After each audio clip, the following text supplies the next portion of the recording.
Ani magla. Tu kopi jo green tea. Ke loi gam ai khong mem to ngai. Ate singju haw yaw si. Ai yang wa hoji sidam sak sa do re. Khang ni kali hawai no. Fa. cái này này khách bạc anh này cho nên mà chúng ta sản bạc khang di Ma ki jo hawai ai khang di. Tham pa kau. Sak sa ki ya di. Heroin le hore. What's it? What's it? Kadang mai do. Mai no kana nanda ro ngai ko. Ai tu sala le wala ko. Ai hai ma to mi ai dam tu sala. Mi ne la sa yam tong ni tu to mo. Bye bye.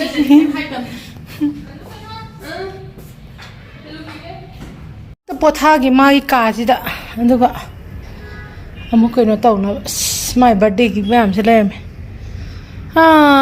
Sapon bo he lai bi e ai gi taw je. Vitamin C ni ai na mo. Ai na sin na ni. Ai khang de taw is. Sapon bo mi ne lai bi re ai. Moina ai je moina thai. Karam shade kai na. I would prefer yellow for you. This one. Because already wear and this look yellow will be better. Sinetro. Yellow with blue blouse I wear. Yes. Blue blouse. You don't have white one. No, white I don't like. White the sisu bright, white is Blue do have tang di law na yenge, but yellow di am phajare ko.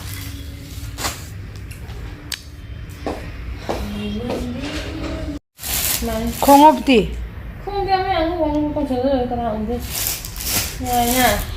Yare, ai nga to nang loi selingai dai mikup tara di tumma nang ni. Ai tumma ge. Ide sapon ju Hoi. E ma nai bu tap tai pi ja ra gai bu lum na thambi ra ga hogalo ne ai tum ninge nang chalo ai tumma ge. Ai tum ninge. Ina unang nai bu pisum yek pa tam biram dai lao. Pisum yek pa khangala maga. Ina video calling to.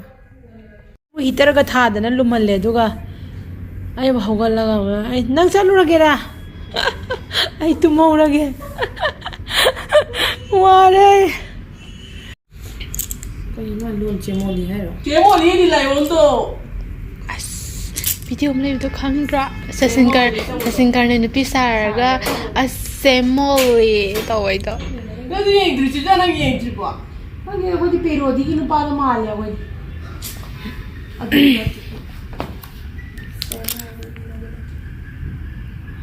không đi tới cái tanu nó này vô sample rồi nè à kêu ni nghe này mà nó kêu ra đó anh phải giờ đi nào phải là có Giờ đi. Ôi. Nói chuyện ra nó này không được. Anh nè. tanu nó chỉ rau thôi chứ có ai pisum ye có đi Lại nó hồng đấy hả? tao hay nói đi vậy chứ mà học sinh rồi gì mi mà nó kia có pam này rồi kia đó pam ấy em đi rồi Nhớ túc lại trả. cái gì túc cái nó Túc rồi. cái nó đi mai gì thôi blender này mà nó túc ấy dùng ngang gì inge bukan siap inge nang dupin dah balai be tu tai sana be mana ibu keyboard mala Nate. Túc sẽ cần ngồi mà lại này. Ra đi. Cái quả thì cái kia của nó bao sườn rồi. cái nó bao gì mình chưa biết luôn cái cái nhau đây Đi ra cái gì đâu. Nó là nói kia mà cái gì đó nó được cái cỏ thì gan gì không đi xem có thay biệt đâu bạn Đi khác bạn này. lấy cái đó hay là kia ta palm được mà miêu này Nó lại kì mà bằng cái bằng rồi này. kia này Cái kia là nhà. nó là kia ai phải đâu nữa cái nào hay được phải đi. Ôi chị ra đi mà mai gì. Không lúc gì ghê đó. Masa ngata pareho. Natuan masa chin masa ni secret dah ni masa.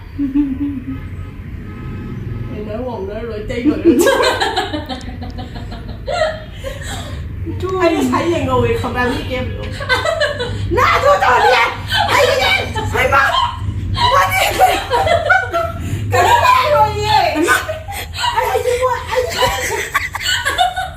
Ai ăn ngon lâu mà nó cuốn dữ xì rồi này. Ai cái cuốn gì này à rồi bên này bắt cắt nó cái. Ai thật sẽ yên rồi. Mama đi mà sai. Má đi kia bây giờ là hôm nay khăn lệ quá nó practice tao này. Nhà đấy nó tân quá. Lớp đi thôi. Cái gì đó bà si makeup artist. Ủa xin tao mà nè. Mi là nó kêu luôn là bắt được giờ tiêu trên dưới này giờ tiêu này. Wow. Thì ra tụi em phải giờ cái gì? Xin nó bắt ra. Wow. Chứ là cái nó lên trên chơi được mà. Xin em phải giờ rồi chứ. Đó. Nói sẽ thuốc gì? Nó hay là đi ăn hồi cái chính là cái gì rồi này. Mày sẽ cái gì? Sao sao để sao mà video này biết. Nó mà là của tao làm rồi. Ô wow nó ba cái rồi đấy là có mai là không có nha. Cái bài chứ. Không có lại chưa vậy? Thì ra phải tới rồi vậy. Kia. Tan ra ra một cái nữa. Ủa nó muốn chụp cái ấy vậy. Kia là vậy thì nó chỉ là cái này. Lipstick gì cả. Thì ra đây đi kia bây giờ sẽ kia rồi. Chị ra đây đi kia là gì cute vậy? vậy? Cute vậy.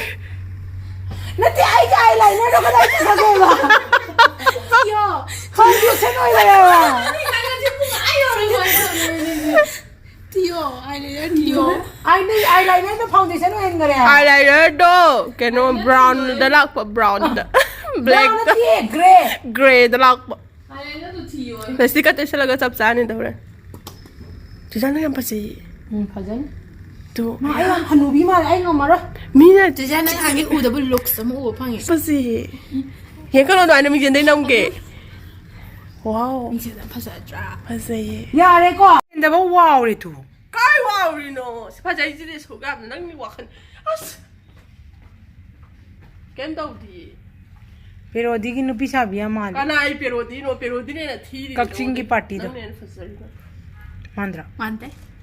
Phải sẽ là cái gì? Mande. Chị chỉ mande cái joy đi. Dạ, cái clip cái áo rõ ra dân thật rồi. Chị clip mà sao tơ? Lấy. Nói là sumai tao ni. Cái nó tay chỉ bay bu. Sila mà dậy đi chị Julia. Ai nó bi mà mình coi xem bi đi chứ. Wow, 참마님 잡아지. Cái này nó phá đi chứ hồi nãy thôi nó bra. Mamangdagi yengbadana auntie. Nupi massage di khaki ko chamani. Moi ma'am sembiri ji. Phajara yone. Mana di khanjada ba, hone di khanjada ba isto. Sila isang mo wala na. Ay, kaya mo sa akong pagkamar. Ay, piron ko. Ai bu ke bi re. Ye TV TV no patro.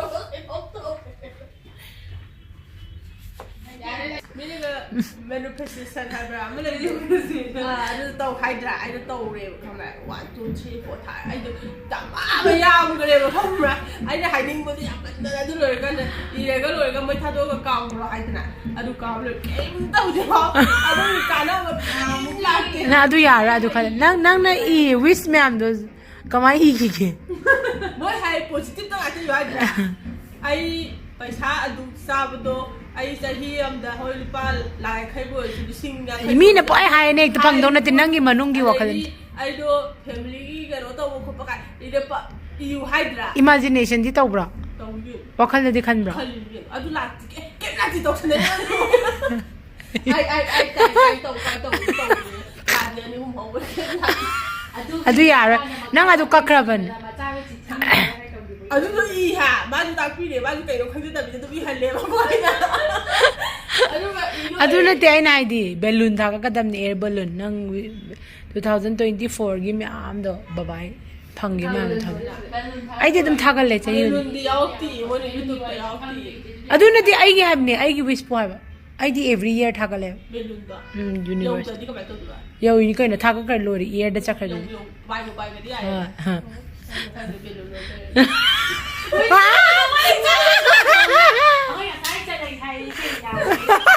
ꯀꯩꯅꯣ ꯇꯧꯔꯝꯕꯅꯦ ꯀꯨꯏꯃ ꯂꯥꯡꯃꯟꯈ꯭ꯔꯦ ꯅꯪꯁꯨ 이루ꯖꯔꯝꯃꯗꯤ ꯀꯌꯥ ꯇꯥꯅꯤ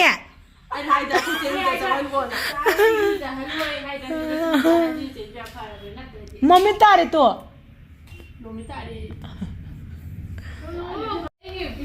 ꯈꯪꯗꯦ ꯁꯤꯗꯕꯨ ꯍꯦꯛ ꯂꯥꯛꯑꯕ ꯑꯗꯨꯝ ꯀꯦꯕꯤꯕꯅꯦ ꯈꯪꯗꯦ ꯄꯨꯡꯃꯨꯕꯅ ꯈꯪꯗꯦ ꯀꯔꯤꯗꯕꯨ ꯐꯖꯅ ꯇꯧꯏꯅꯣ almost 3 hours 3 hours ꯅꯠꯇꯦ 4 hours ꯄꯦꯃꯦ ꯑꯅꯤꯁꯤꯅ ꯃꯁꯤꯒꯤ ꯁꯦꯅꯥꯄꯇꯤ ꯑꯅꯤꯁꯤ ꯑꯣꯏꯅ ꯐꯨꯗꯗꯣꯏꯅꯦ ꯑꯩꯅ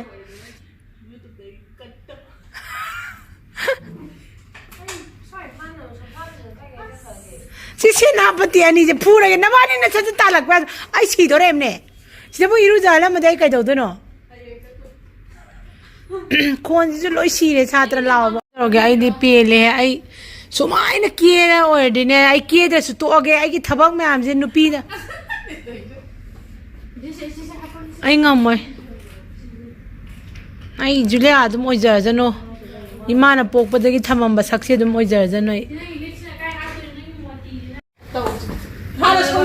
ꯍꯣꯏ ꯍꯣꯏ ꯑꯃꯨꯛ ꯁꯦꯠꯈ꯭ꯔꯦ ꯇꯣ ꯐꯅꯦꯛꯁꯦ ꯊꯦꯡꯉꯦ ꯃꯤ ꯄꯨꯡ 6 ꯇꯥꯔꯦ ꯍꯧꯖꯤꯛ ꯈꯥꯡꯉꯕꯣꯛꯇ ꯄꯨꯡ ꯀꯌꯥ ꯌꯧꯔꯅꯤ ꯑꯗꯩꯗꯤ ꯄꯨꯡ ꯀꯌꯥꯗ ꯂꯥꯛꯑꯅꯤ ꯑꯗꯩꯗꯤ ꯄꯨꯡ ꯀꯌꯥꯅꯣ ꯃꯣꯏ ꯑꯩꯅ ꯆꯦꯆꯤꯂꯥ ꯀꯧꯈ꯭ꯔꯦ ꯍꯥꯏꯕ ꯑꯣ ꯆꯦꯆꯤꯂꯥ ꯏꯁꯧ ꯂꯥꯡꯅ ꯊꯕꯛ ꯇꯧꯏ ꯑꯗꯨꯅꯅꯦ ꯃꯥꯅ ꯀꯦꯔꯤꯁꯦ ꯇꯨ ꯇꯧꯔꯛꯑꯅꯤ ꯄꯦꯟꯕ ꯅꯥꯏꯗꯦꯀꯣ ꯑꯩꯁꯣꯔꯥ ꯔꯥꯏꯁꯨ ꯈꯣꯡꯕꯤꯗ ꯌꯦꯡꯉꯦ ꯑꯗꯨꯒ ꯑꯩ ꯈꯣꯡꯕꯤꯁꯦ ꯑꯣꯟꯊꯣꯛꯅ ꯊꯤꯈ꯭ꯔꯦꯗ ꯍꯥꯏꯌꯦ ꯃꯤꯑꯣꯏꯕꯅ ꯄꯦꯟꯗꯕꯁꯦ ꯋꯥꯎ ꯌꯥꯝ ꯆꯥꯟꯅꯔꯦ ꯀ꯭ꯂꯤꯞꯇꯨꯒ ꯐꯅꯦꯛꯇꯨꯒ ꯋꯥꯎꯁ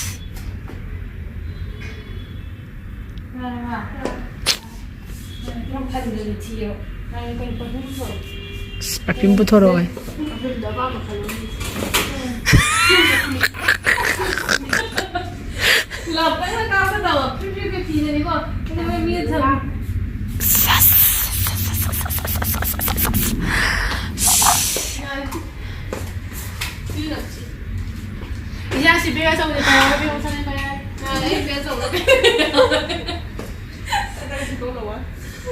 ꯂꯣꯏꯕ ꯅꯥꯏꯗꯦ ꯌꯦꯡꯁꯦ ꯃꯥꯏ ꯃꯦꯀꯑꯣꯚꯔꯁꯦ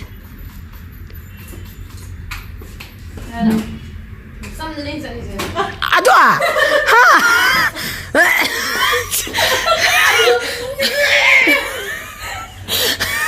ꯌꯥꯝ ꯆꯝꯅꯅꯦ ꯑꯩ ꯏꯕꯦꯝꯃ ꯅꯪ ꯍꯌꯦꯡꯈꯣꯏꯅꯦ ꯂꯣꯏꯁꯟꯕ ꯂꯣꯏꯔꯦ ꯍꯥꯏꯔ ꯀꯥꯟꯗ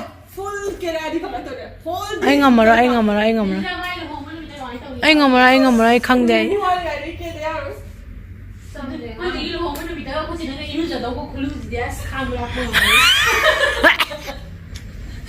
ꯆꯠꯁꯦꯃꯤ ꯊꯦꯡꯉꯦꯃꯤ ꯌꯥꯏ ꯃꯩꯒ ꯂꯣꯏ ꯃꯨꯊꯠꯈ꯭ꯔꯦ ꯆꯠꯁꯤꯅ ꯊꯦꯡꯉꯤꯃꯤ ꯅꯣꯏꯕꯣ ꯑꯁ ꯖꯔ ꯇꯥꯁꯟꯕꯅꯦꯀꯣ ꯍꯧꯖꯤꯛꯀꯤ ꯑꯃꯨꯛ ꯆꯥꯔ ꯂꯥꯎ ꯃꯝꯈ꯭ꯔꯅꯤ ꯀꯥꯞꯊꯔꯁꯦ ꯈꯥꯡꯉꯕꯣꯛꯗꯣ ꯍꯣꯔꯦꯟ ꯀꯩ ꯀꯩꯅꯣ ꯇꯧꯕ ꯌꯥꯕ ꯂꯩꯕ ꯌꯦꯡꯉꯁꯤ ꯈꯣꯟꯁꯦ ꯑꯩꯒꯤ ꯑꯁꯦꯡꯕ ꯈꯣꯟ ꯂꯣꯏ ꯃꯥꯡꯈ꯭ꯔꯦ ꯂꯥꯎꯕ ꯈꯣꯝꯕꯒ ꯇꯧꯕ ꯎꯄꯥꯏ ꯂꯩꯇꯦ ꯁꯥꯇ꯭ꯔ ꯑꯃꯨꯛ ꯂꯥꯎꯅꯤ ꯎꯔꯦ ꯄꯨꯡ ꯍꯥꯡꯗ꯭ꯔꯦ ꯃꯣꯏ ꯑꯗꯨꯝ ꯁꯦꯝꯕꯤꯌꯣ ꯐꯃꯝ ꯁꯦꯝꯃꯨꯔꯣ ꯕꯥꯁꯦ ꯑꯩ ꯉꯁꯤ ꯑꯦꯛꯖꯥꯝ ꯇꯧꯕ ꯏꯆꯦ ꯃꯌꯥꯝꯗꯣ ꯆꯥꯒꯦ ꯄꯨꯡꯗꯣꯟ ꯆꯥꯒꯦ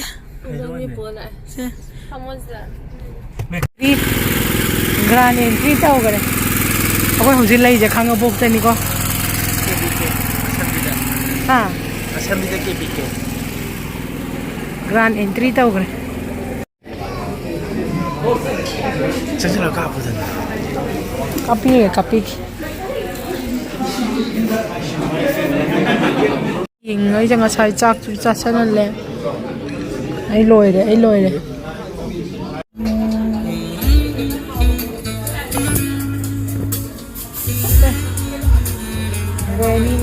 ꯅꯪꯒꯤꯁꯦ ꯍꯧꯖꯤꯛ ꯑꯥꯏꯁ ꯀ꯭ꯔꯤꯝ ꯍꯥꯞꯈ꯭ꯔꯦ ꯃꯆꯥ ꯍꯥꯞꯇꯣꯔꯦ